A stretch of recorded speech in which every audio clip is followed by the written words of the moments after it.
Hello दोस्तों। आज हम बात करने वाले हैं एक बहुत ही बड़ी और कंट्रोवर्शियल डेवलपमेंट के बारे में। इंडिया का promotion and regulation of online gaming bill 2025।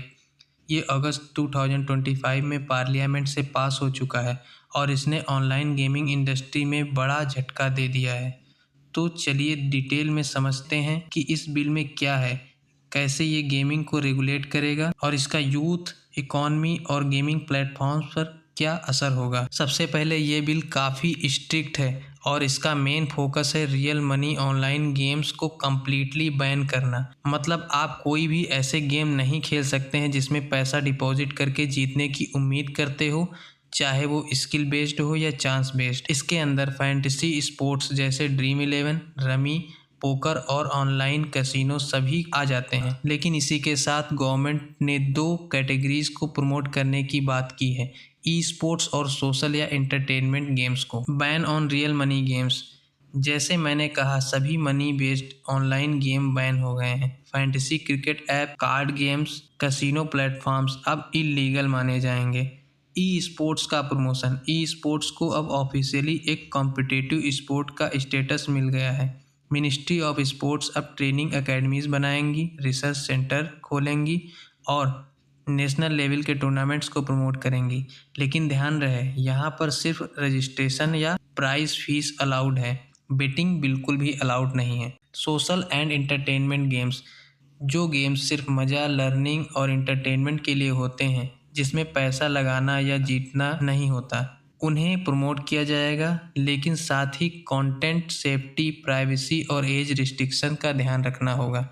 Strict penalties, अगर कोई इलीगल प्लेटफॉर्म चलाता है या एडवर्टाइज करता है तो उसके लिए जेल और फाइन दोनों हैं। जैसे कि रियल मनी गेम्स चलाने पर 3 साल तक का जेल और 1 करोड़ का फाइन, एडवर्टाइजिंग के लिए 2 साल का जेल और 50 लाख तक का फाइन, और रिपीट ऑफेंडर्स को और भी बड़ी पनिशमेंट मिलेगी। अथॉरिटीज़ को पावर है कि बिना वारंट के सर्च और सीज कर सकती है। इकोनॉमिक इम्पैक्ट की बात की जाए तो अब सबसे बड़ा सवाल है कि इसका इकॉनमी पर क्या असर होगा।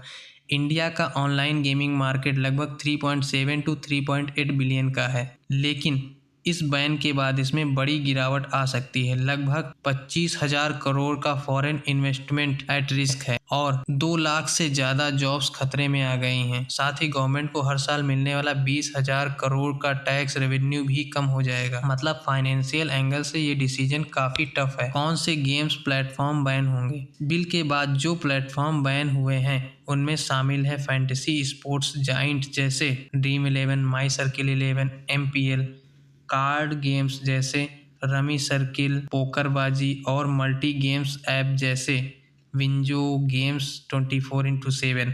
साथ ही ऑफशोर बेटिंग और कैसीनो ऑपरेटर्स जैसे परीमैच, स्टेक और 1xBet को भी ब्लॉक कर दिया गया है। ई स्पोर्ट्स और सोशल गेमिंग बेनिफिट्स, लेकिन पॉजिटिव साइड भी है। ई स्पोर्ट्स को अब गवर्नमेंट पूरा सपोर्ट देगी। ट्रेनिंग एकेडमीज, नेशनल टूर्नामेंट्स और कैरियर अपॉर्चुनिटीज़ के लिए प्रॉपर इंफ्रास्ट्रक्चर बनेगा। सोशल और एजुकेशनल गेम्स को यूथ डेवलपमेंट के लिए प्रमोट किया जाएगा। मतलब गेमिंग इंडस्ट्री कम्प्लीटली ख़त्म नहीं हो रही है, बल्कि सेफ और प्रोडक्टिव डायरेक्शन में शिफ्ट हो रही है। इम्प्लीमेशन और चैलेंजेस क्या हैं? अगर बात की जाए इम्प्लीमेशन के लिए, गवर्नमेंट ने ऑलरेडी 1500 से ज़्यादा वेबसाइट्स और ऐप्स को ब्लॉक कर दिया है और भी ऐप्स DNS ISP लेवल पर ब्लॉक कर दिए जाएंगे। लेकिन एक्सपर्ट्स कहते हैं कि ये बिल कोर्ट में चैलेंज हो सकता है, क्योंकि ये स्किल बेस्ड और चांस बेस्ड गेम्स में कोई डिफरेंस नहीं करता, जो कि कॉन्स्टिट्यूशनल राइट ऑफ ट्रेड को वायलेट कर सकता है। तो दोस्तों, ये पूरा ब्रेकडाउन इंडिया के नए ऑनलाइन गेमिंग बिल 2025 का। आपको क्या लगता है, क्या ये यूथ को प्रोटेक्ट करने वाला स्टेप है या फिर एक बड़ी इंडस्ट्री को कोलैप्स करने जैसा डिसीजन? अपने थॉट्स को कमेंट सेक्शन में ज़रूर शेयर करें। वीडियो पसंद आई हो तो लाइक, शेयर और सब्सक्राइब करना ना भूलें। मिलता हूँ नेक्स्ट वीडियो में। Thank you.